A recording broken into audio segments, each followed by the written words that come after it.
This is Teachers Talk Radio, and you are listening live.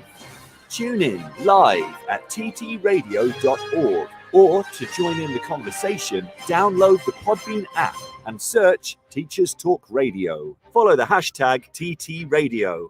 Tune in, talk it out with Teachers Talk Radio. Well, good evening, everybody. This is incredibly exciting. For those of you who don't know me, I'm actually new to the Teacher Talk Radio team. My name is Lucy, and I am very excited and a little nervous to be here. So, what I thought I'd do before I get into my discussion this evening, which centres around teacher guilt in the summer holidays, is tell you just a little bit about me. Not too much, I don't want to bore you. So my name is Lucy. I started teaching about 5 years ago now, 4 of which were spent in the UK. And last September, I made the move to Lisbon in Portugal. And I've just completed my first year as an international school teacher, which has been both exciting and terrifying, and in equal measure. And if you want to hear more about my journey in Portugal so far, I actually did an interview with another Teach Talk Radio host, Tom Rogers. It was his morning break show, I believe, which was on the 15th of July. So if you want to head back and listen to that, by all means do. On the theme of international school teaching, Rebecca's show yesterday, I believe it's the Drive Time show, I'm sure someone will correct me if I'm wrong there. So that was yesterday, and she hosted a brilliant discussion about teaching in Dubai and her experiences with that. So again, if you want to listen to that, please feel free to do so. Where did I get to? I have been teaching for 5 years, and my career has been very exciting so far, and it's actually exciting to add Teacher Talk Radio to my repertoire. And hopefully you'll all be very kind to me this evening. As you can probably hear, I am a little bit shaky, but I think as we go on, I will ease into it. So let's see how we go. Outside of teaching, I enjoy running. I have recently, in my infinite wisdom, taken up surfing. Would I say that's going well? Yes. I mean, in my head, I look fantastic and it's great. I think actually it looks, well, more like someone flailing, trying to signal for help. But my instructors are very supportive, and it's actually wonderful to have time to put some energy into it. I think in terms of, the summer holidays for me, to be able to commit time to learning a new skill is fantastic. So we shall see where I'm at the end of the summer with that. Needless to say, I think I'm a much better paddleboarder than I am surfer. I'm also a major foodie, and my Instagram is actually littered with my culinary efforts. In true international teacher spirit, my friends and I actually recently hosted a Come Dine With Me, where the theme and the idea was that we each cooked food from a country that started with the letter of our first name. And I had a very successful Lebanese themed evening, which was great fun. And if you want to see more of my culinary adventures and adventures in between and outside of teaching, then I am at Miss_N_International. So you can go and have a look there for that. In keeping with my idea sort of about food and my love of food, and given the time of day that this show is, I would love for you to share with me what you are having for dinner. I think I'm constantly looking for inspiration and for ideas around, well, what I can have for dinner. And what I can cook next. So if you are cooking up something fabulous this evening, please text in and let me know. I haven't quite decided what I'm going to eat after this show, but I will be sure to share it on all my social platforms with you. Now, part of the reason I am chatting to you about hobbies and having times for things and using my leisure time is because it actually feeds into my discussion that I'm going to have this evening.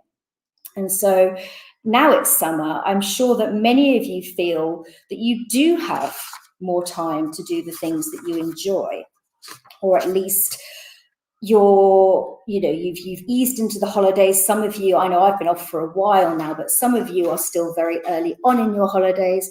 Some of you are coming to the end of your holidays. I know that in Scotland, they are heading back to school very soon. So we're all kind of at different stages with it. But I suppose what I would like to know really this evening is how you're all doing. I certainly found that early on in my holidays, it was it was a recovery period more than anything, and that first week was actually spent almost entirely horizontal. I don't know if any of my fellow teachers listening in agree with that first week is just a bit kind of, gosh, I made it. And then, not only that, this year has been hugely exacerbated by the COVID situation, and that's really had an incredible effect on our teaching. We were in and out of lockdown. I know that in the UK, it's been ridiculous. It's been hard to keep up with. In Portugal, we went back into lockdown in January of this year. And I'd only been at my school a term at that point because I started in October. So I barely got my feet under the table. And then it was kind of, right, okay, you're now going to work from home, Lucy. Okay then, right. I'd never used Google Classroom or anything like that before. When I was in the UK, I had used Class Dojo, and in that first lockdown, it was easier in a way because I didn't do any live lessons of any description. It was just a case of uploading the work and off we went. But out here, it was Zoom lessons. It was very intense feedback. And I think that working from home, and again, we can talk about this more, I think working from home almost blurred that line between being at work and that leisure time further, because you were either in your bedroom, in your garden shed, in your garage, wherever you were working away, and then there was no bell at the end of the day to tell you to stop or to down tools, or however you want to phrase it. It just sort of carried on. And I remember video chatting with one of my fellow teachers, and she was still marking books, and she said, do you mind if I am marking? I am listening to you, but I'm also marking at the same time. I thought, but it's 8 in the evening. You should have a glass of wine in your hand by now. But I think we all handled it in very different ways.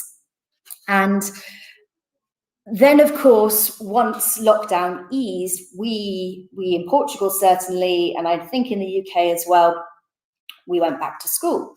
And for a while, and I'm sure, and I know this varied in the UK as well as here, for a while things were okay. It was all right. I mean, I know that the mask wearing situation differs from the UK to Portugal. Unfortunately here, even in primary, teachers are teaching in masks. And because I teach year 5, the rule in Portugal is that children aged 10 and above are in masks as well. So I've got all my children turning 10. I'm in a mask, they're in a mask. It's hot. I mean, I don't mean to rub it in terms of the weather here, because I know that in the UK you've gone from a heat wave to torrential rain in quite rapid succession. So I shan't go on too much about that. But of course, here it was getting hotter. People were getting irritable. They had to get used to being back together again. And of course, for children, that was very difficult as well, because they'd been at home, they'd been under their own steam. Some have been more engaged than others. And to then bring everyone back together into a classroom environment was quite stressful for both children and for teachers. Then on top of that, and I'm going to use an expression that I'm sure people are groaning far and wide, but the bubbles began to burst. The cases started. We, and I'm sure you did too, had people in and out of quarantine. Portugal's a little bit, it seems like none of the relevant authorities speak to each other here. So we didn't know what information was correct, what wasn't. It was all a bit all over the show. So you had some teachers going into quarantine. Some weren't sure if they had to isolate. Some of us were getting vaccinated. Some of us weren't getting vaccinated. And it was just a bit all over the show. Events were postponed, rescheduled, postponed again. Out here and in my school, years 4, 5, and 6 are all meant to go on residential trips, which would have been great fun. And actually, it was only year 6's trips that ended up happening because of COVID restrictions and testing and all the rest of it. So that was heartbreaking. And of course, we didn't want to end the year on a low, as I'm sure none of you did. We wanted to, despite everything, despite the fact that yet another year of this and everything we've been through, we wanted it to end on a high, despite the fact that energy levels were just possibly, and again, you can agree or disagree with me on this, at some of the lowest they'd been probably in my entire teaching career, to be honest. And then finally, it was over. We made it to the end of term, and it was a case of, I don't know about you, but as I said, I certainly, at least initially, needed that period of rehabilitation, meditation, and to take a breath, probably much like I should now, because I'm aware I'm talking very fast. So breathe. And of course, when I speak to colleagues and when I speak to friends and in doing research for this radio show, many people agreed and said, absolutely, you need to, at the very least, take stock of what's happened this year and last year, and appreciate that we did make it, and that in of itself, for every teacher in every aspect, and support staff as well, everybody working in schools, that it was a phenomenal effort that it took to keep everything running and keep it all going.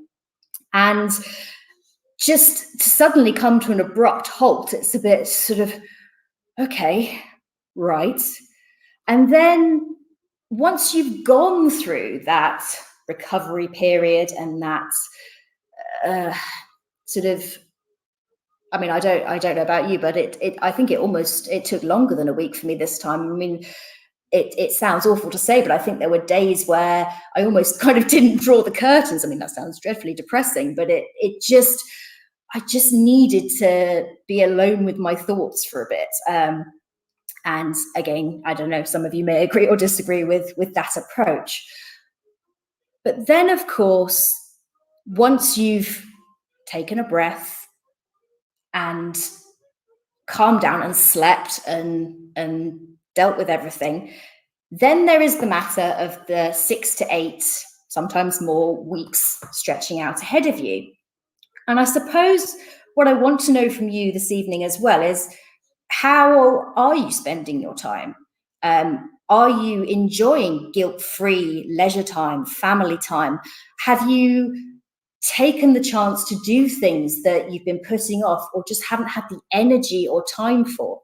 Have you basically decided that this summer holiday is the one where you're going to just live it, enjoy it, and when you go back to work, that's when you'll deal with it, and when you'll deal with next term and where we go from here? Or do you feel that we should be using our time more productively? Now, I use the word productively hesitantly, because when I say that, I don't mean that your leisure time and you doing things for yourself is not productive, because of course it is. We need things. We need our hobbies. We need things. We need to be multifaceted to not only be better teachers, but better people as well. And without those things, we become a little one-dimensional. And I suppose that's what I also live in fear of, because of the job that we do is so consuming, and we do live it, whether we want to or not. We do live, breathe, and sleep it. So I suppose I want to know from you whether you do feel that we should be using this time, instead of, like me, taking up ridiculous hobbies like surfing, whether instead I and other teachers should be reading, I don't know, War and Peace, or becoming fluent in French, which reminds me that my Portuguese definitely needs work. It is beyond terrible. Certainly when I went out, I took myself out for lunch today to try and calm my nerves before this show, and the waiter just shook his head and started speaking to me in English, and I thought, oh, okay, clearly it was that bad. So, oh goodness. So that is something that needs work for me, regardless of in the summer holidays or not. But I think that as well, we certainly as teachers, and again, you are all aware of this, we all are subject to opinions both within and outside of the profession. We were vilified during the first lockdown and a large part of the second. We were told we weren't working hard enough, that we were lazy, that we weren't providing enough, that we were just basically sitting on our backsides having an extended holiday. And I mean, that would have been lovely, but as we've already said, I think most of us worked harder and longer, rather than enjoying what would have been a lovely time to, I don't know, repaint the kitchen or something else. But I suppose that we are very quick to take these things on board as well, and get upset by the fact that still a large part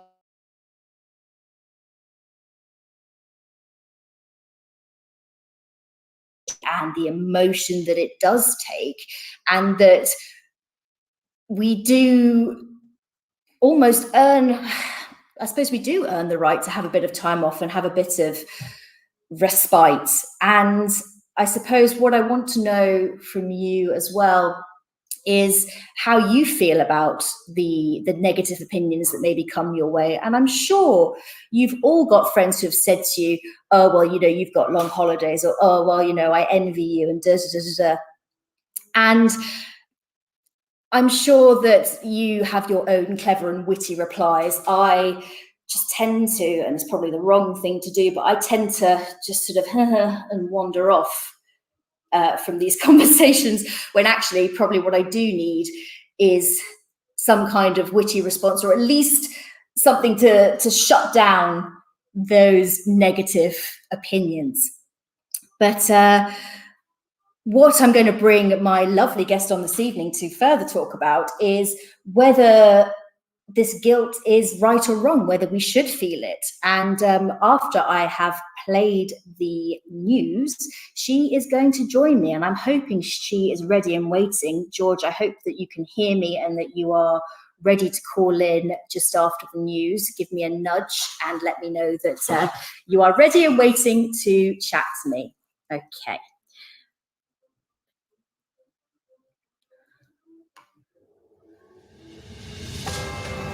This is Teachers Talk Radio, and this is Teachers Talk Radio News.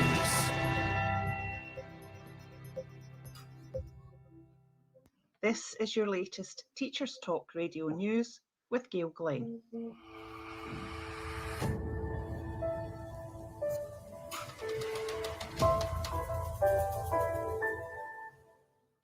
In Scotland, business leaders have warned that preschool nurseries may be forced to close temporarily as a result of rising number of staff having to self-isolate. Private creches would like the Scottish Government to classify their staff as key workers so that they can avoid having to self-isolate if pinged by the Test and Protect COVID tracing service. Private creches are relied on by thousands of parents when local authority nurseries are closed during the holidays. The staffing situation was described by Sharon Fairley, owner of the Little Flyers chain of nurseries in West Lothian, as deeply concerning. She said the reality is that many of our frontline workers, our NHS doctors and nurses, our ambulance drivers, police, firemen and women, even our supermarket truck drivers, rely on being able to place their children in nursery in order to attend their own jobs. Last week, the Scottish Government announced exemptions to self-isolation for workers involved in critical roles where staff shortages are in danger of putting at risk essential services such as health and social care, transport and the provision of food supplies. Sharon recently founded the Scottish Private Nursery Association to campaign for an exemption for self-isolation.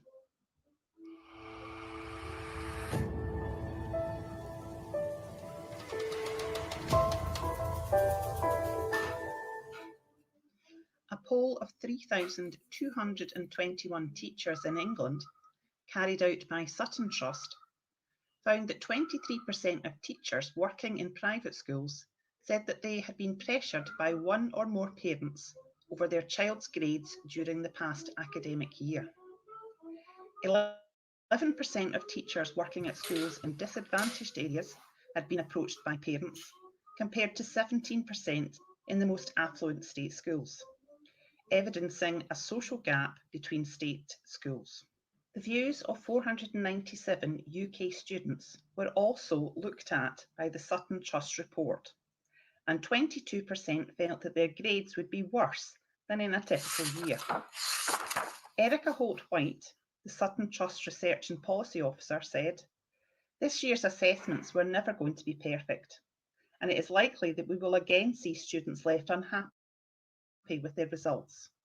What is vital now is that universities and schools do all they can to ensure that these students, especially from the poorest backgrounds, do not unfairly lose out because of it."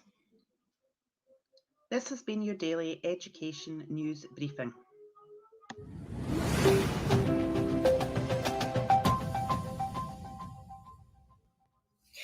Good evening once again. You are back with me, Lucy Neuburger, and this is the Twilight Show. Still can't get over saying that. Anyway, I'm not going to get distracted. Instead, I'm going to bring on my fantastic guest for this evening. You are about to be introduced to George Breen. George, are you there? I certainly am, Lucy. Nice to speak to you. And you too. Oh, fantastic. You know, I'm so glad everything is working because I thought, honestly, that this evening would be fraught with technical issues. And so far, so good. Had a moment there where I almost lost you, but just realised I had to verify my account and it did it very quickly. Oh, fantastic. Well done. And I'm glad that the instructions worked and that that my briefing earlier was everything that you needed to know. Yep. So, George, I'm going to start off by letting you introduce yourself because I think you'll probably do a better job than I can, and what your current role is within teaching. Yep. Well, good evening, everyone. So you'll hear in my voice, I'm from Scotland, and I am George, or to give me my Sunday name, Georgina. I currently work in Mary Russell School over in Paisley, which is an additional support needs school. It's a really small family school. It's a lovely little place to work in, and I am the science teacher, along with my colleague who also helps in the science department. And I also have a job heading up literacy for the whole school. And so day to day, I'm in that science classroom, just getting kids to engage in science and getting to engage in literacy in one way or another. That's quite a sort of diverse range of subjects there as well. So so not only science, literacy as well. Blimey, I think you did tell me this earlier, but yeah. Yeah, it's one of the reasons why I actually went for the literacy post, because I just felt like somebody with a science background or somebody with a slightly different background could bring something else to the role that maybe dare I say a specialist might not bring to the role. So, but that's a different conversation for another day, maybe. Oh, absolutely, and I'm sure, George, we will have you back in the future to discuss a variety of different things. But I suppose I also want to know kind of how, because the last 2 academic years have not been like the others. How was this academic year for you? Can you even begin to summarize what went on for you in both sort of in school and I suppose on a personal level as well? Well, I guess like anyone, I think it is impossible to summarize it on a show that's only this long, isn't it? There's been so much going on. Where do we start? I mean, I picked up on a few of the things that you said, Lucy, where we got into that first lockdown, and it was such a sudden thing to happen that you had no concept of what was going to happen or how you were going to do it. So you just kind of did what teachers often do, is we do our best, didn't we? And we hit the ground running. We got sent home. And we just got on with it. We jumped into whatever tools that we could find. That you mentioned Google Classroom. We were on Teams, and we found maybe small apps that we'd be using in the classroom before, like Hoot or ThingLink. Then suddenly became our only way of teaching it and reaching out to the kids. So it was a hugely impactful first term for us when we all got sent home, and it was just the strain on your mental health was quite a lot in that first few months, and then I guess we kind of got used to it in a way, didn't we? I think, and it just became a new way of thinking. Like every change in teaching, I've been teaching for 18 years now, and we've gone through quite a few changes in those times in Scotland anyway. So I guess we became resilient and just got on with it, dare I say, like we always do, without people knowing what we really do, like you also said. And I suppose, I mean, as you say, there was so much to get to grips with, because we weren't, I mean, these tools like Google Classroom and other things, Class Dojo, etc., they'd all existed, and we sort of knew they were there in the background, but to then be solely reliant on things that we sort of weren't, I mean, I don't know about you, but weren't really sure how to use that whole, the whole idea of teaching for me, and certainly a primary level as well, became a sort of an exercise in almost reinventing the wheel on a daily basis, which took huge amounts of energy. Absolutely, and you were suddenly in a place where you were by yourself, as you say, thrown home.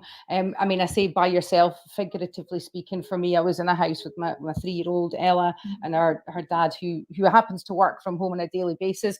But you didn't have your colleagues next door. You know, my very good friend Helen, who I know is listening tonight, she wasn't there next door to me in our home economics classroom. We couldn't batter our heads together and just say, right, how do you actually use this? I was sending her videos of how to do things, and she was sending me videos back on platforms that we'd only just learned how to use ourselves. And we were trying to communicate in a way that we'd never had to communicate in either, which was just added to the strain, and as you say, the energy it took to just do your normal job. It was a lot to take on. And I suppose as well for the two of you and your colleague, both teaching very practical subjects that do really require you to be in a classroom with resources and things like that. How did, just briefly, how did that work in terms of, you couldn't carry out experiments as such? How did you get around that?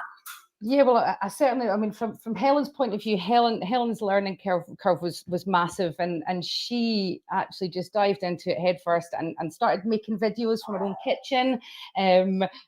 sent them to me to give her some direction, and they were amazing.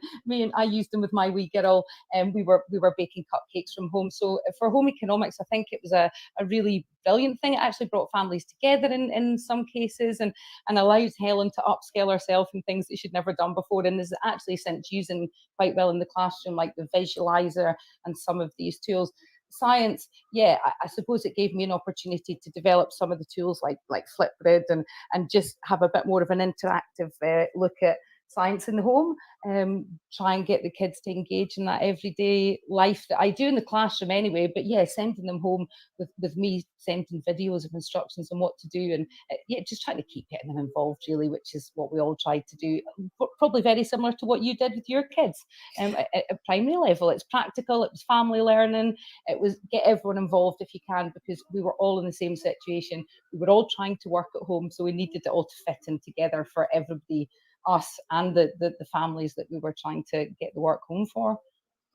Oh, absolutely. And as you say, I mean, at primary level, I mean, I'm fortunate in that I teach slightly further up the primary school. So year fives, you could have them on Zoom for a little bit longer. They were, I mean, at least initially they were engaged. I mean, by the end of it, I knew that they were busy, having the chat windows next to each other. I could see their eyes diverting. And I mean, they were done, I was done. And I got to the point where I wasn't telling them off, and I wasn't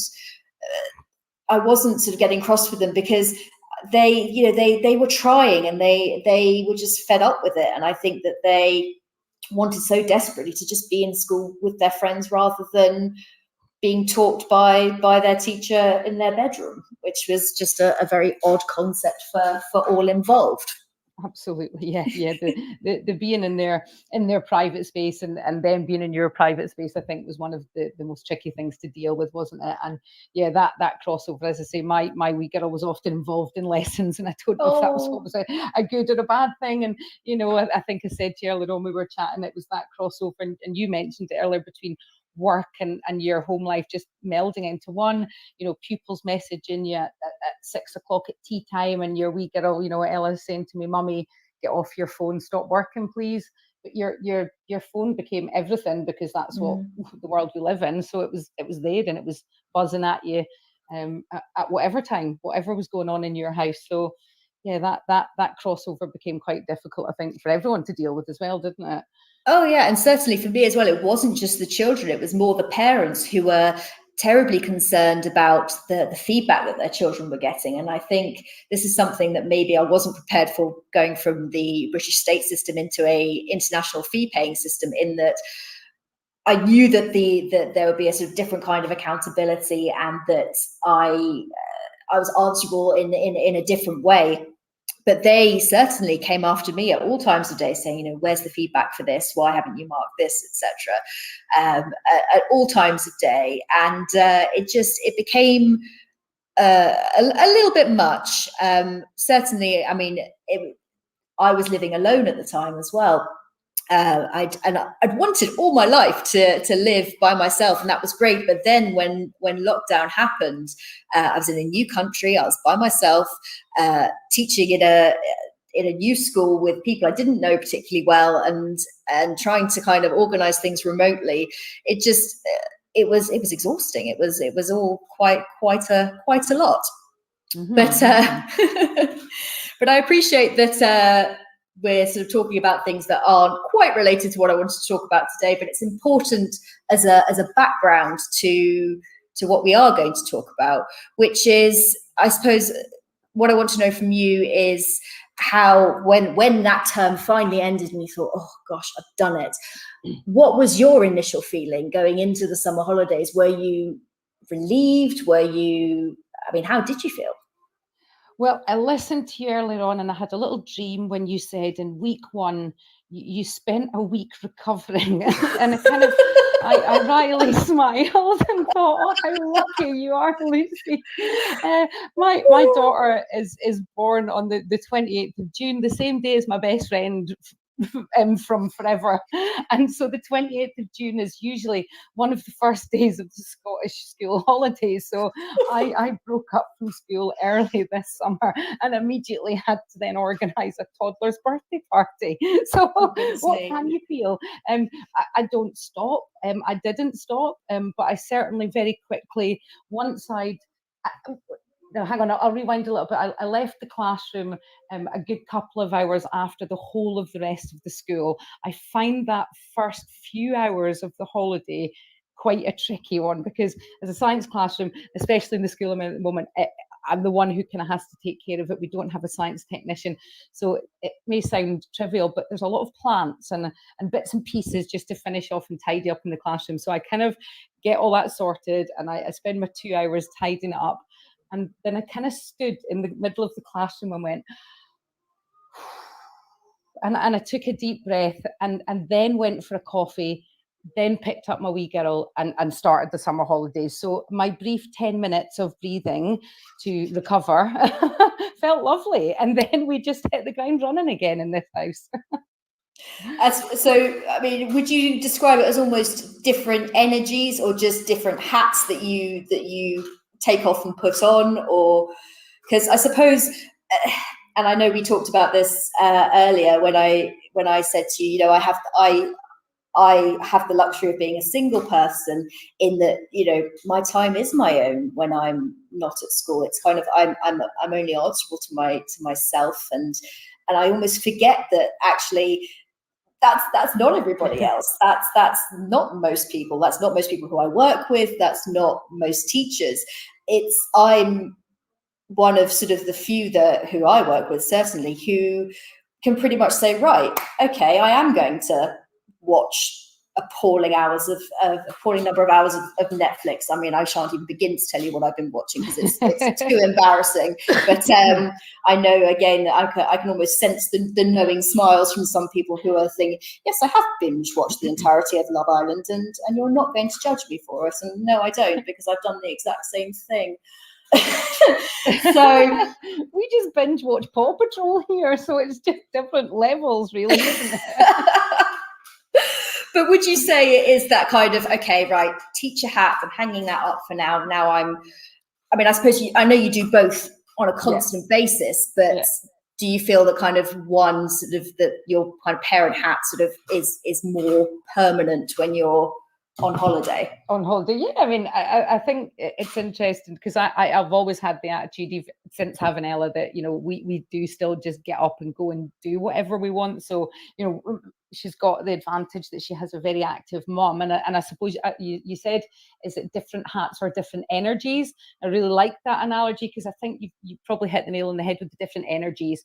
So at school, the energy is about organization and strategic planning and spreadsheets, and it's data driven, and it's making sure that I've got the right skills and helping colleagues with the digital side of life. And then at home, it's using the creative side of my energy, but relaxing that maybe organized side. That maybe that's where my hubby gets a little bit driven mad, because then the chair robe in my bedroom is ridiculous, because I'm not organizing my clothes over the summer, because I spend too much time organizing files at school during term time. So different energies would be a great way of putting it, Lucy. That it's and the permanency of that mum energy, you could say, over summer. Or it's not just the mum energy, because it's always been an energy that I've had. Summer energy is a good way to put it, especially in the summer term.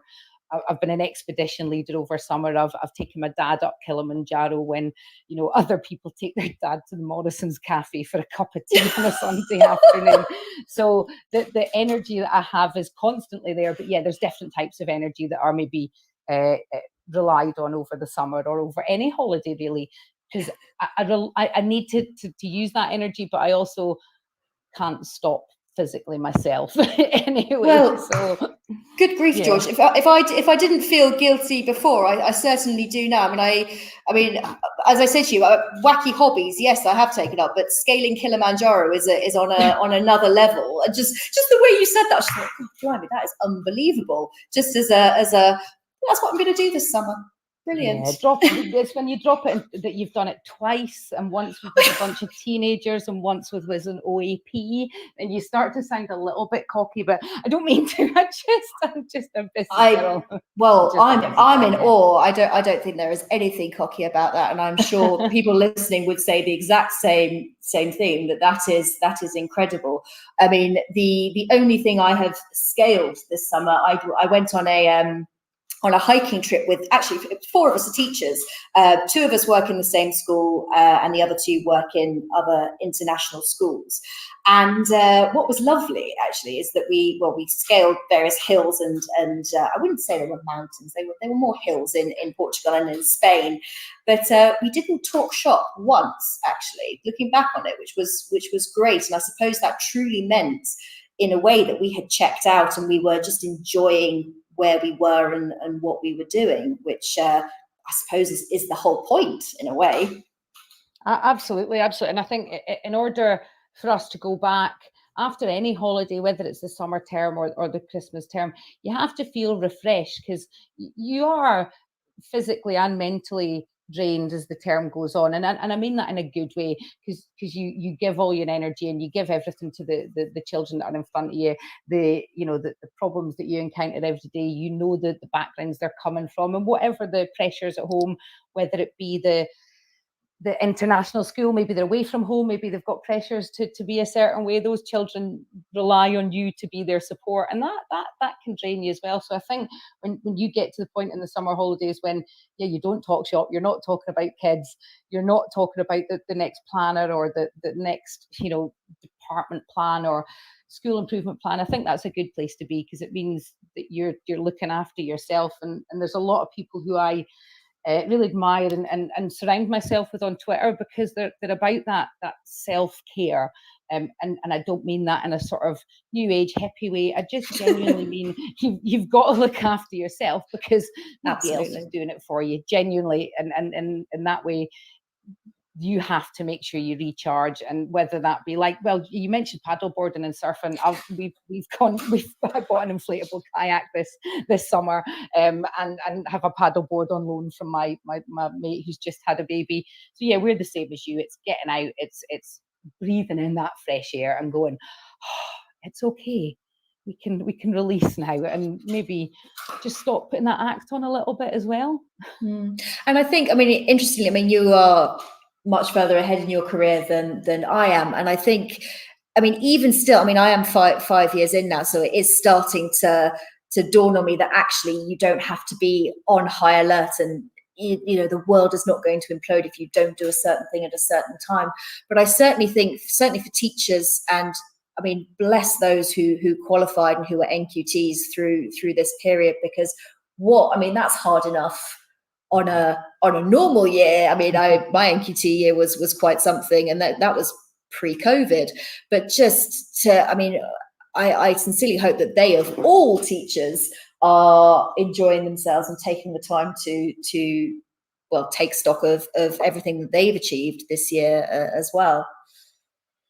Absolutely. I can't even imagine what it must be like to be in your NQT year this year, or even in the year and second, third year of your career. I've say 18 years. I think I've been in teaching 18 years, and I've done 10 years at my first school, and I think one of the kind of humbling lessons, I suppose, I learned from when I left there was that actually somebody was going to come along and replace me. And I know that sounds a bit harsh, but it also puts things in perspective, because there's always going to be somebody who's going to do the job that you are doing or going to do, and you're going to replace somebody else. And so the life goes on, and actually, people come and go, and we have to remember that actually, if we need to step away and do something for ourselves, somebody else will pick up our pieces and take those kids on their journey and do a wonderful job with them.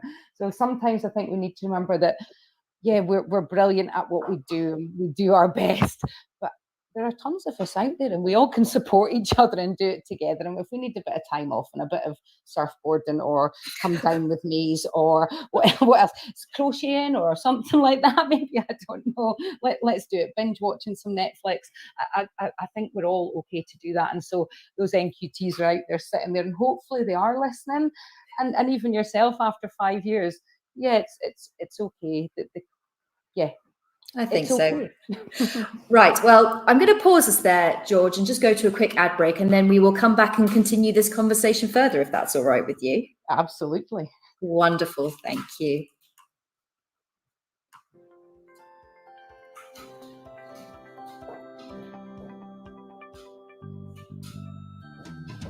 Creative Resources, made for teachers by teachers. At Creative Resources, we've been rethinking what a classroom can be.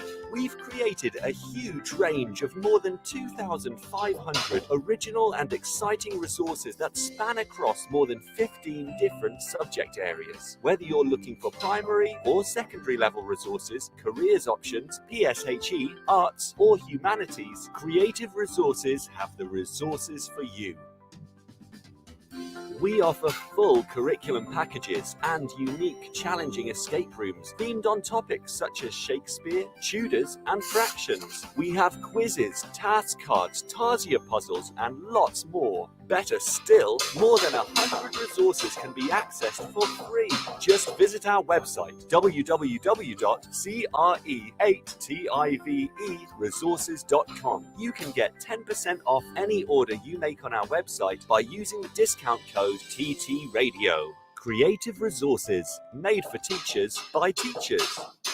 Every teacher loves stationery, right? Imagine getting a selection of fun, beautiful and unique stationery items designed and selected especially for teachers, delivered through your door every month. You need to check out teacherslovestationery.club. I'm always so excited when the box arrives. It's such a treat. My Teachers Love Stationery Club box is just a little treat to myself every month. It's always full of delightful and surprising items, including some really good quality stationery brands like Faber-Castell and Stabilo. And because you never know what you're going to get, it makes it even more fun and special when you get it. It feels really great to be supporting a family business that's run by real teachers. I can't help feeling like they just know what I'm going to enjoy using stationery-wise better than I do myself. Visit teacherslovestationery.club and enter the code TT Radio when you buy your first stationery box to save £2 today. teacherslovestationery.club. Introducing the Leadership Masterclass series by Diana Osagi.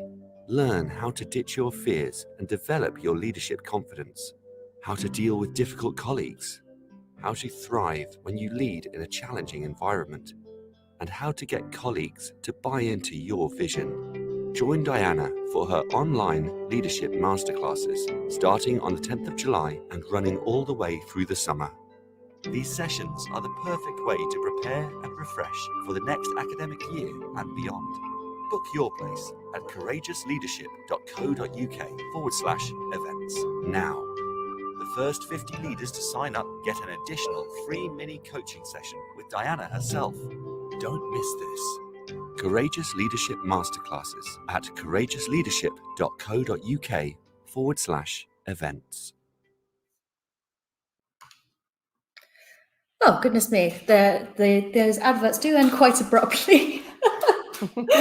I've been listening to so many other Teacher Talk Radio hosts, and each one of them, I think, actually, even the experienced ones, are often sometimes taken aback by how suddenly that advert just stops. So I'll bear that in mind for future. So welcome back, everybody. I'm here. Well, Lucy Neuburger, I'm here with George Bream, and we are discussing summer holiday guilt.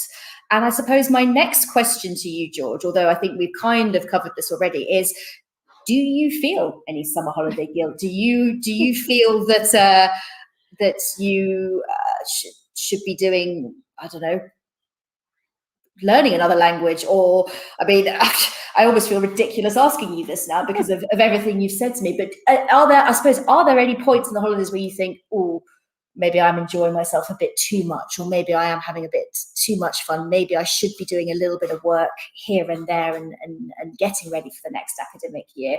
Or, as far as you're concerned, as soon as that door closes behind you, it's okay, summer holiday, game on, let's go.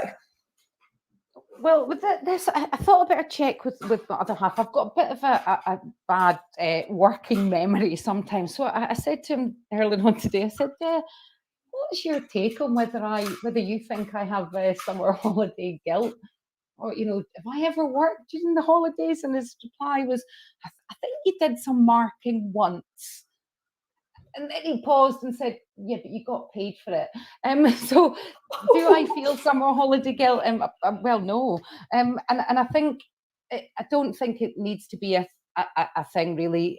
When my partner, he works in business, he works from home, and when he's on holiday, the first thing he does to start his holidays, he puts his out of office email on. So anybody that contacts him, it gets an automatic email, bounce back, I'm not here, speak to somebody else about it. And we see that happening all the time to us as teachers, yet somehow it creeps into us that we maybe should pop into the school to put up some, I don't know, backing on our boards, or some trim around the word of the wall, word of the week wall, or whatever it might be. Do the marking, put the stickers on those jotters that you took home in the bag for life in June. And yeah, do I think we should suffer from guilt? I suppose I can't tell anybody what to do, but I think guilt as an emotion is not a helpful thing. What is helpful is getting out with your friends, switching off, sending that out of office email if you like. And I think as teachers, we are expected so much of during the week. Our heart and our soul, our emotion is put into these little, as I call them, chooky pies in front of us, these small people that belong to somebody else, that we act as a parent to, an educator, where their mum, their dad, their auntie, their cousin, their best friend, all rolled into one at any moment in the day for these children. So do we deserve a holiday? Absolutely. And do I think that I deserve to spend time with my daughter, giving her what she needs? Of course I do. She thrives on the midnight trips up to Grandad's, as she was talking about earlier on. When we leave Stewarton, and it takes us 4.5 hours to drive up to Murrayfirth and Cullen. We arrive at my dad's house. It would have been my mum and dad's house. Mum died last year, and we get there, and the dogs greet us, and it's a midnight kind of frenzy of a 3-year-old and an Alsatian, a mongrel, and sorry, that's my dad. No, my dad as well, and visits to the beach down the road, or the pond that we've built. All of these things are for us, and I'm not going to feel guilty about doing any of those things, because that's what I'm here for. That's my life as well. And I can't put everything into my work, and nobody should, whatever field you work in. It's a strong opinion, I guess. And as I say, I can't tell anybody else how to feel, but guilt doesn't help anybody. It's not going to make you a better teacher. So take up paddleboarding or crocheting if you want. Absolutely. I mean, or it's learn interesting. a new language if you want. Do that. But don't. I just want to. Oh no, I need to. I refuse to be one of those people who. I mean, I live in a beautiful country that I'm very fortunate. Allows me to live here, and I don't want to be that person that's getting by shouting louder or expecting people around me to speak English. So I refuse to be that person. Yeah. I'm going to put or make a concerted effort towards bettering myself in that department. It's also interesting that you mention boards and displays. I mean, they are the bane of my existence, and actually, I feel like there may be another show in there at some point, because I had to stop looking at Pinterest perfect classrooms, because I think it was making me go a bit funny, because I thought that's never going to be me, and how much time that must take. Again, I respect those who do that and who have these beautiful, fantastic classrooms, but that just isn't me. And I don't think it's ever going to be me, unfortunately, primarily because I lack the creative skill. But oh, don't put yourself down. But I think it's interesting. You talk about the sector that you work in now. My auntie, who's also an educator, she's a dance teacher. She works in a fee-paying school, as I call it, down south or down in England, and they were advertising a post for the start of term, a temporary post of a board backer. You're Now, I have joking. to say that kind of carefully in my Scottish accent, because I don't know, I feel like it could come out wrong in my accent. A board backer. And my auntie encouraged my young cousin, she's about to go to uni, I'll just drop in that she got into Oxford. Wow, what an amazing girl. So she's going to be a board backer for a few weeks, so this school can afford to pay people to do that. How cool is Blimey. that? I want a board backer. Yeah, I do too. I do too. I mean, and also my classroom's lovely, but the boards on both sides of the room, if I'm facing out, cover the entire wall. So it's a 2-person job to even. So I'm again putting that off until I absolutely have to do it. But the next thing I want to mention to you is, we all know that Twitter, in many ways, is fantastic, and in other ways, we can end up going down rabbit holes we wish we hadn't. And I got into a conversation with a teacher, not on the Teacher Talk Radio thread. This was just elsewhere in the Twitter sphere, and they were talking about, or almost, dare I say, ranting about the fact that another teacher was asking about resources for a topic that they'd chosen to teach, and their initial rant was about, well, why is it not, why they've not been told what to teach? It's ridiculous that they're plucking things out of the sky. And sort of within the conversation that was happening, I suggested that maybe also this teacher should be, or possibly should be, not using the early part, because this, I think, was a teacher in England, should not necessarily be using the early part of their holidays to be resourcing an entirely new topic. And some of the responses were actually quite unpleasant and shocked me a bit. And one of which was, and I'm paraphrasing slightly here, was if you don't work in the holidays as a teacher, you cannot teach effectively. And I was absolutely aghast at this. And I don't know if anyone wants to text in and respond to that and share their thoughts and feelings. But that, to me, was quite a statement to put out there to the teaching world. And I just would love to know what you think about that, George. I think we'll probably go back to, again, I talk a lot about my own personal experience, because I guess it's all I really know the truth of, if that makes sense. And I remember when my hubby and I first got together, and he lived next door to me. I fell in love with the boy next door, and it was really funny, because as the boy next door, I think he thought kind of what you've been saying, that there's a part of our world that think teachers are in it for the money and the holidays. And maybe he had been that person before. And then when he got together with me, I very quickly noticed him sticking up for the teacher and the teacher holidays, and using terms like, no, George really deserves this time off. And there was that from him, that support of, it's time off. You deserve it. You should take it, and don't feel bad for that. And I think I've always felt really, as I say, supported and kind of comforted by that fact that the person I'm with really truly gets how much the holidays are not for me to work. And I think that's a great thing. And I suppose Twitter or any social media, isn't it? You get somebody that's always going to be the negative, the troll, I'm going to say something just because I'm angry at the world. Maybe they're angry because they don't get as many holidays as us. However, I'd like to see them come into the classroom and do what we do. I mean, you said it earlier on.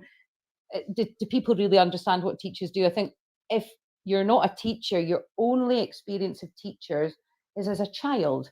And a lot of our experiences of teachers as a child is a maybe of a certain age of person. It's that, elbow pads on the jacket in the staff room when they're having a fag and a coffee for a week. They've got the coffee breath, they're sitting in the staff room, they're not doing much. And we have the in-service days. Nobody knows what happens on an in-service day, do they? No. We all sit around and drink coffee. That's all we do on an in-service day. So yeah, without sounding too ranty, you've got to say, come and don't talk about our shoes unless you've walked in them. And if you want to know what my shoes do, they've got their own TikTok page, so get on and have a look at that. But my shoes are busy shoes, so come and walk in my shoes for a couple of days, and then tell me I don't deserve a couple of weeks over the summer and Christmas and Easter to just recuperate myself. George Bream daring people there. Fantastic. Good. Go for it. Oh no, I wholeheartedly agree. And actually, Tom has just texted in to say, I don't think there should be any expectation for teachers to work during the holidays. But unfortunately, in some schools, there is that expectation. And more than that, if you don't, then you won't be able to survive come September.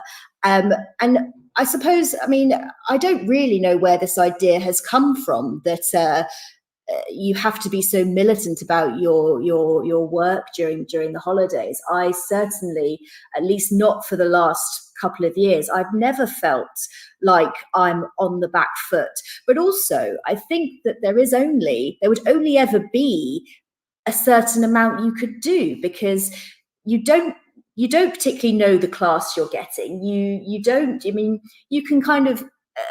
You can start sort of throwing some things around, but realistically, my thought on this has always been, well, a lot of the time what you plan anyway goes completely out the window, or it never kind of follows the linear path that you desperately want it to.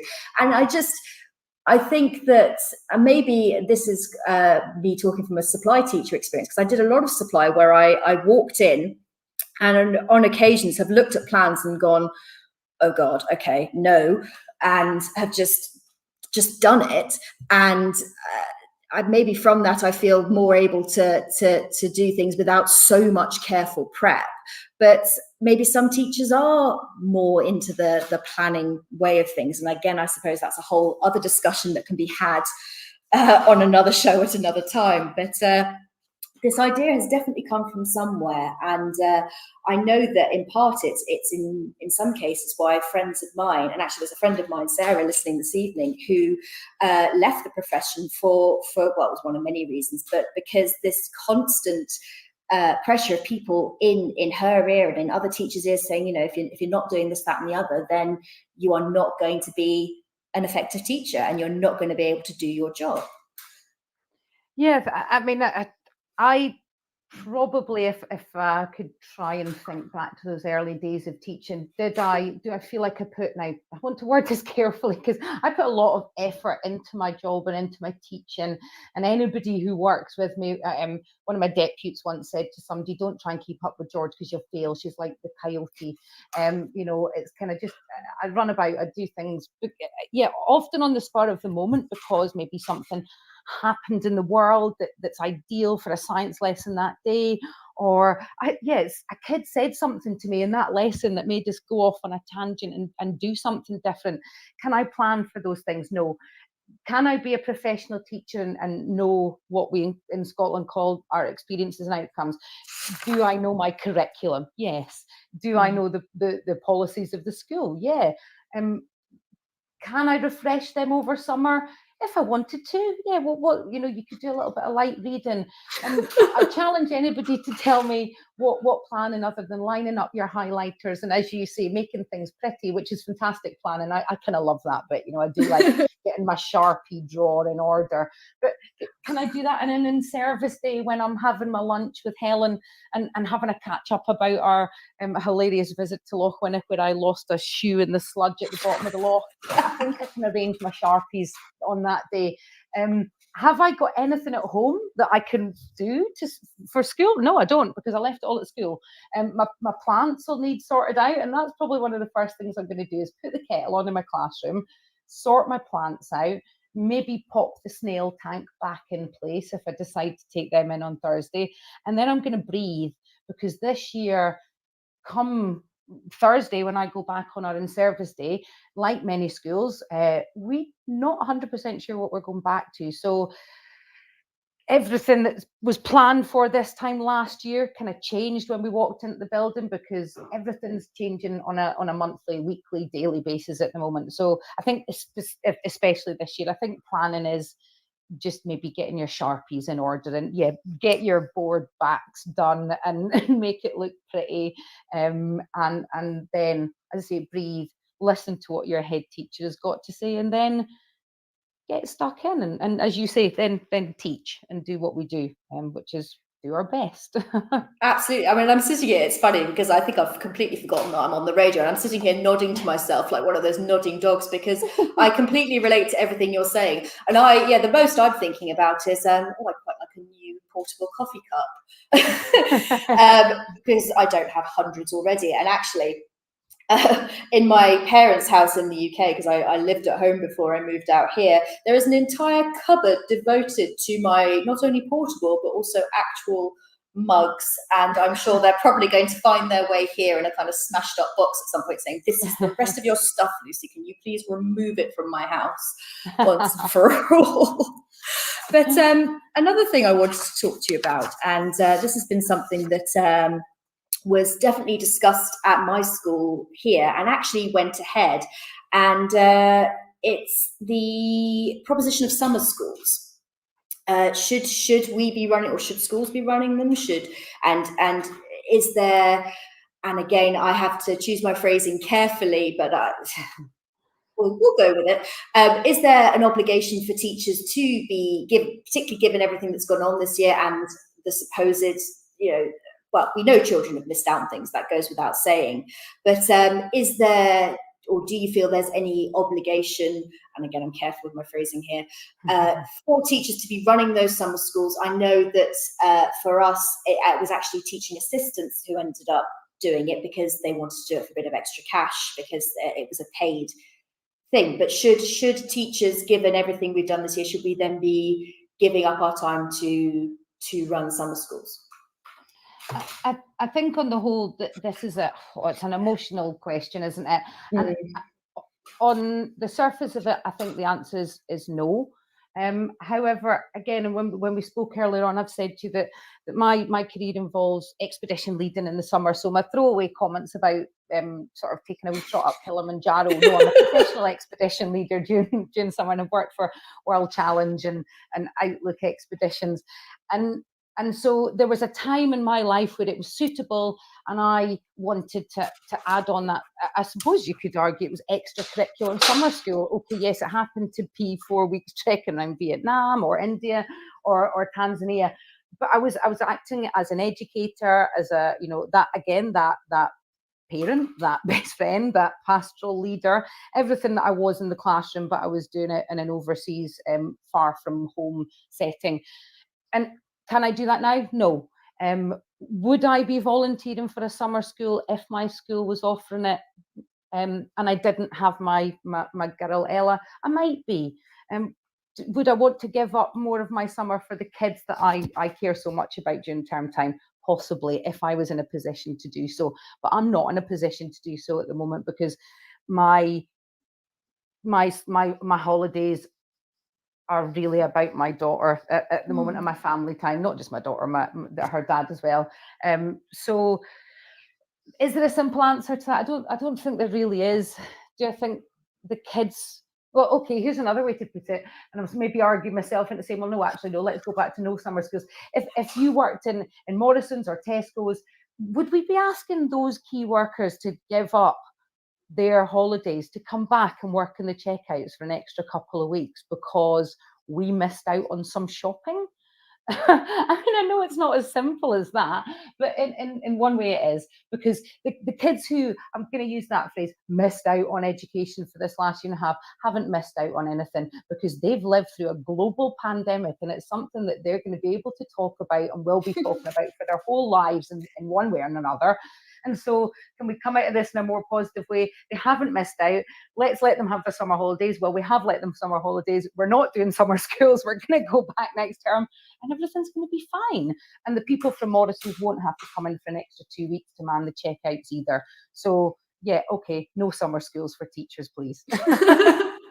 Well, you have spoken. I'm going to pause us again there for another advert, and then we will finish this conversation and see what conclusions we can draw.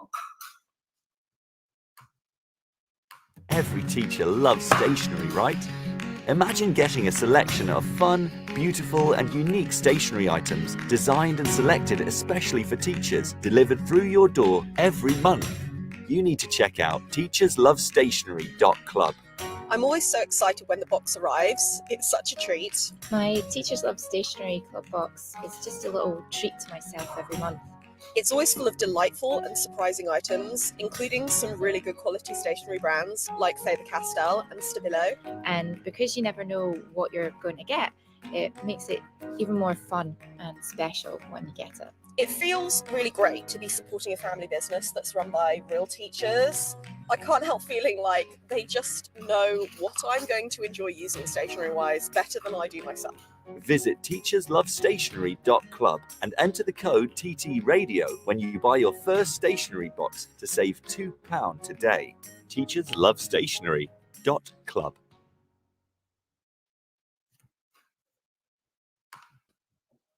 I fell for it again. The after advert silence. No.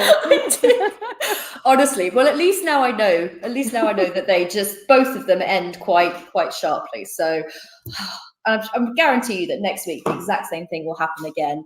But I mean, it brings a more human feel to it. I think the fact that we're not sure what's happening 1 minute to the next. But controversial question for you. I mean, we've talked about us not having guilt in the holidays in terms of, you know, what we're doing, the time, who we're spending time with, etc. But would you say that we have too much time? Do we need that whole 6 weeks, 2 months, or do you feel that it perhaps could be a shorter period of time? Or do you think, do you know what? No, we earn that time. The children are off, we are off, and that's that.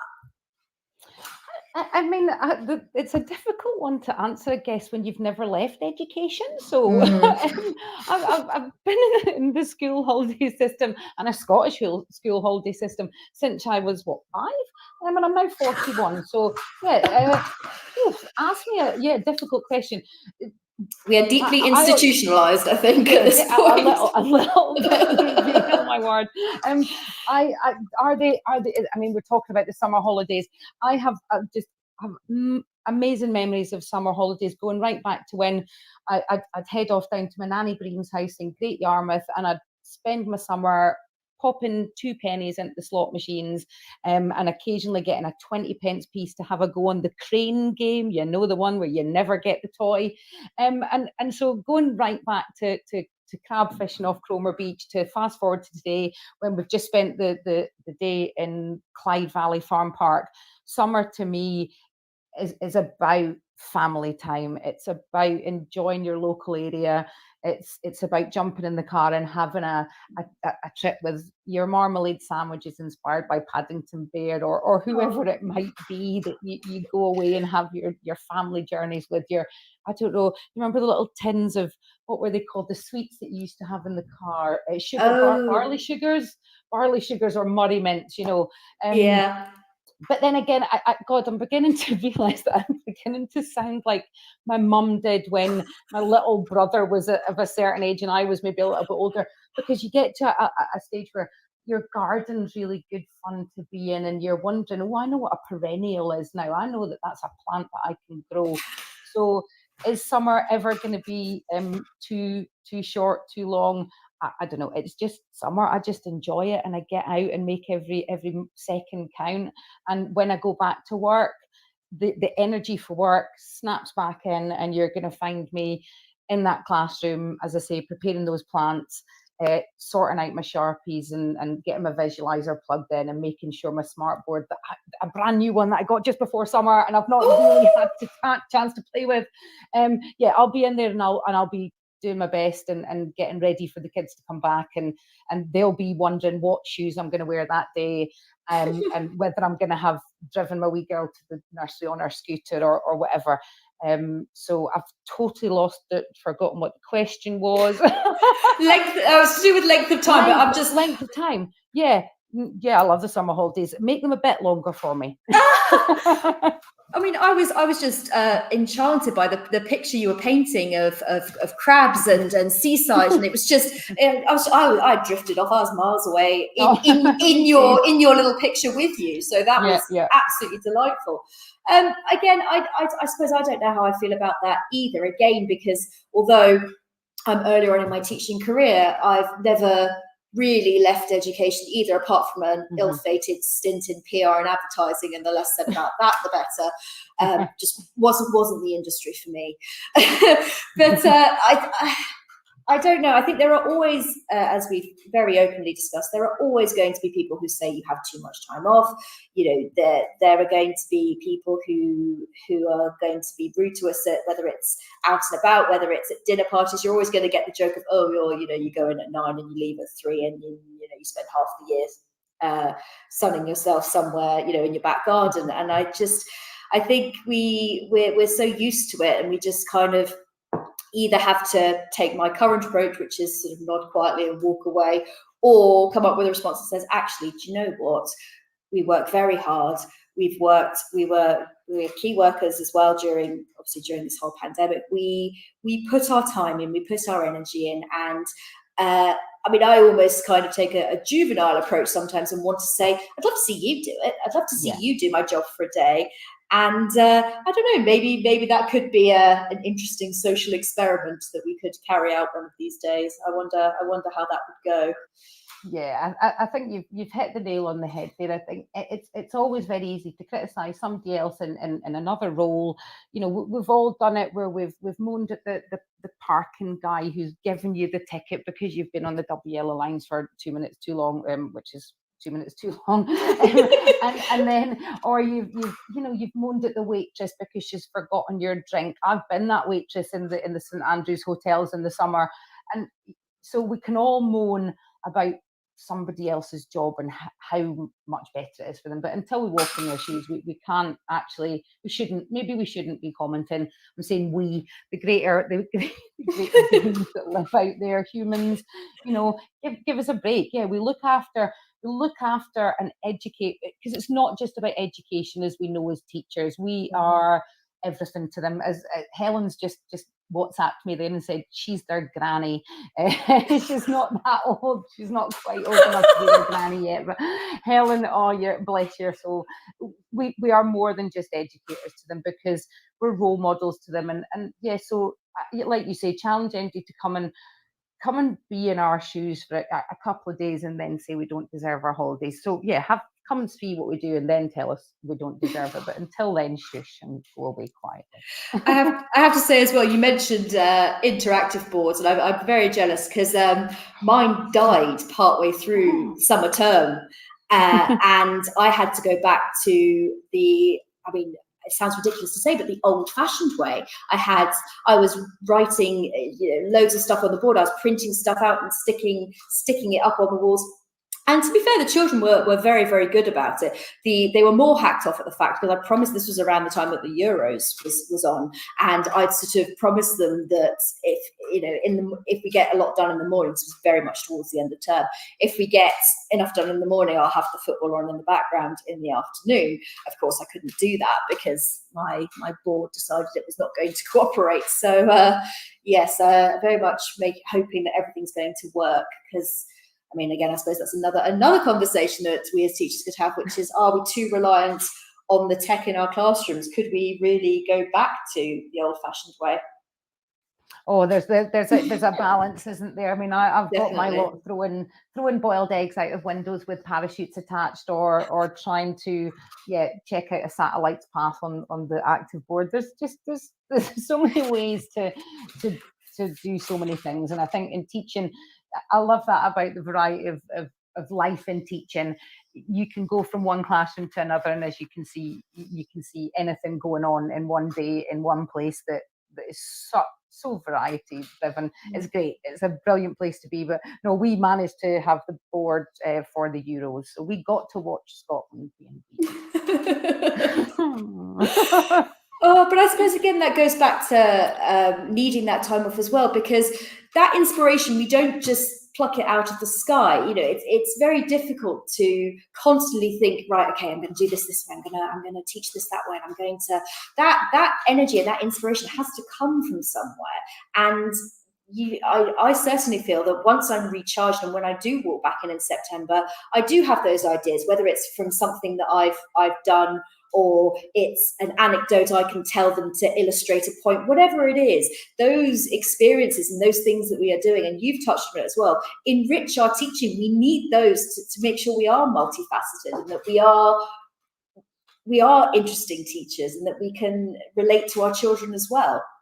Absolutely, we've got to be people. We're humans, and we touched on this in our conversation just before I was off to go and get my shocking pink nails done. The Which look fabulous, by the way. Don't they? I know, and I actually said to the lad who was doing them, I think probably the last time I got my nails done was in a nail bar in Vietnam, actually, and the young lad was from Ha Long in Vietnam, so it was really nice to actually chat to somebody about a country that I absolutely love. So I was talking about, I've lost the thread again, because I was then talking about nails. This is the thing about having a lovely conversation, Lucy. I feel like I've now forgotten that we're on radio and we're just having a chat.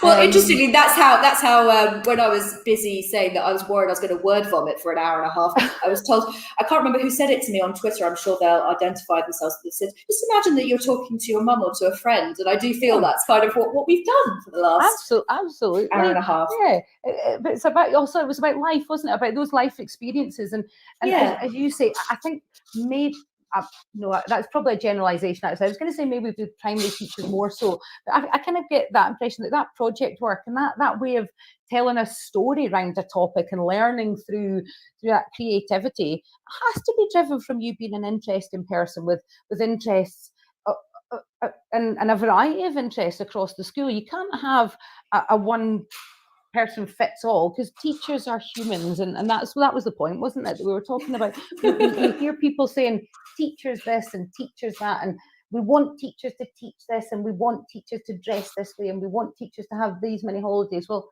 hi, my name's George, and I'm a person. And I'm a teacher second, actually. I'm a human being.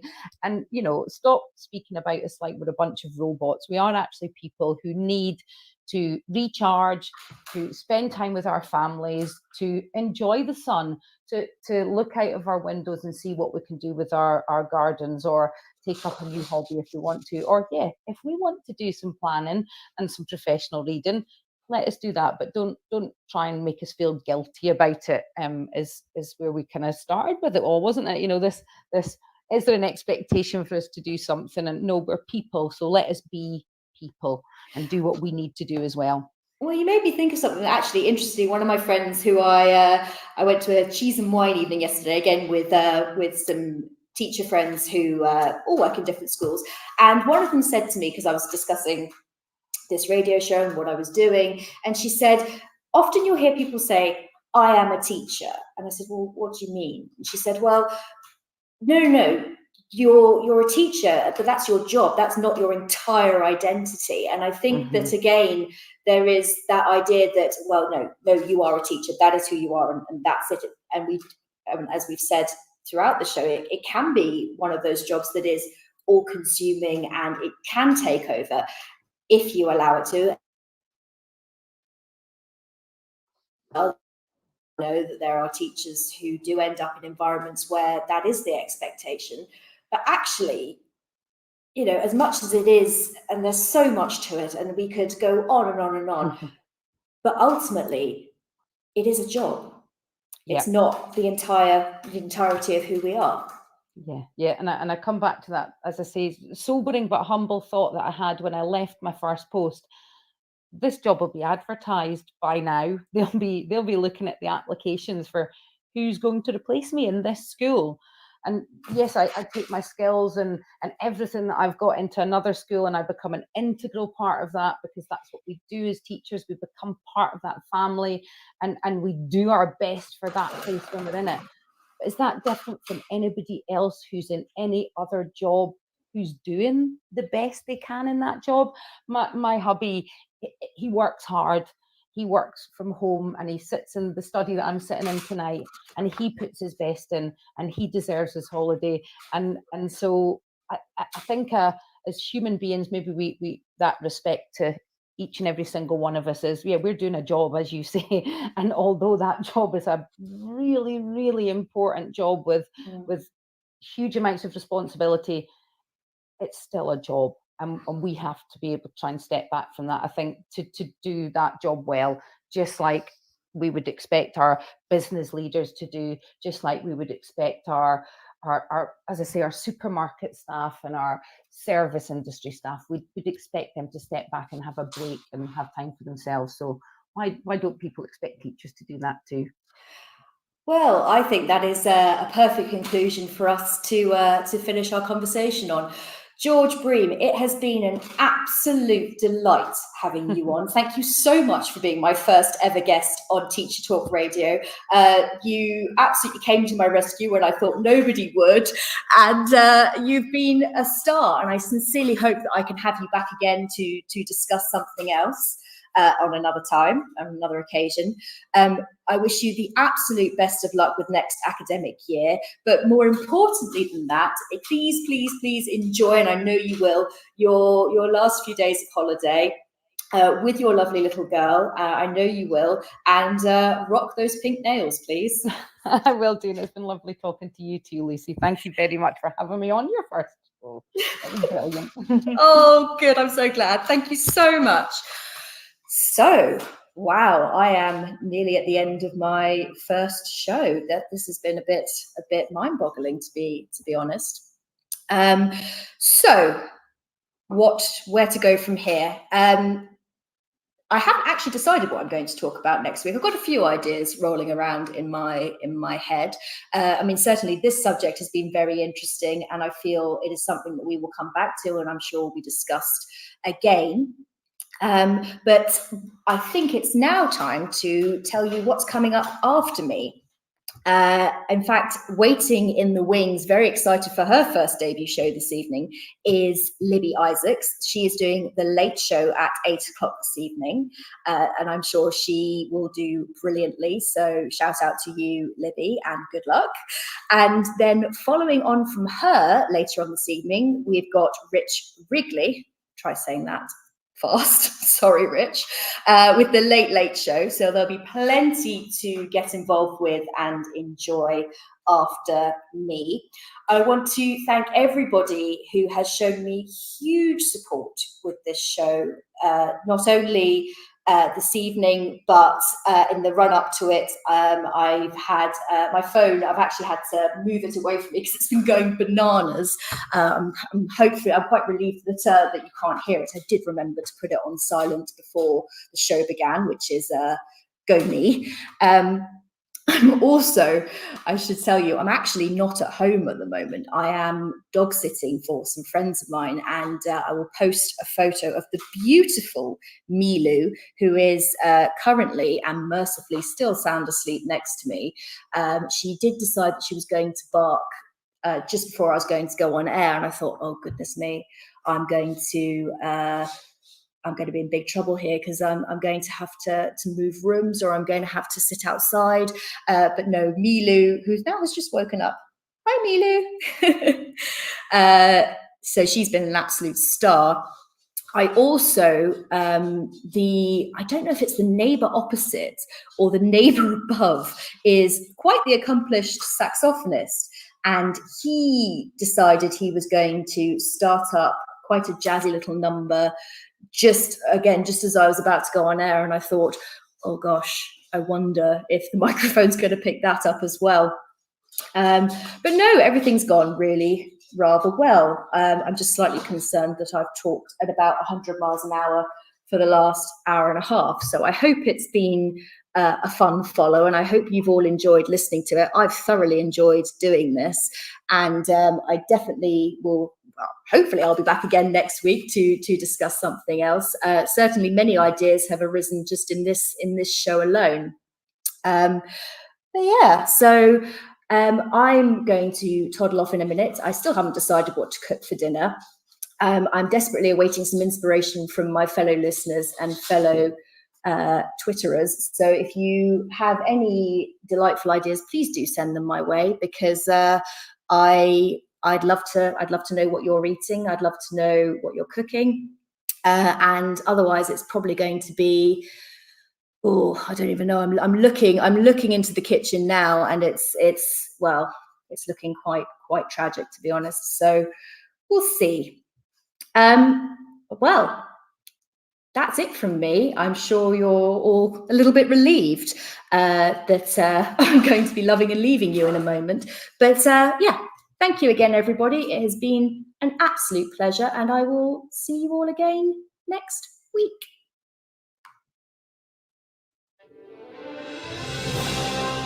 You've been listening to Teachers Talk Radio. Tune in live and listen back at ttradio.org. We look forward to hearing from you next time on Teachers Talk Radio.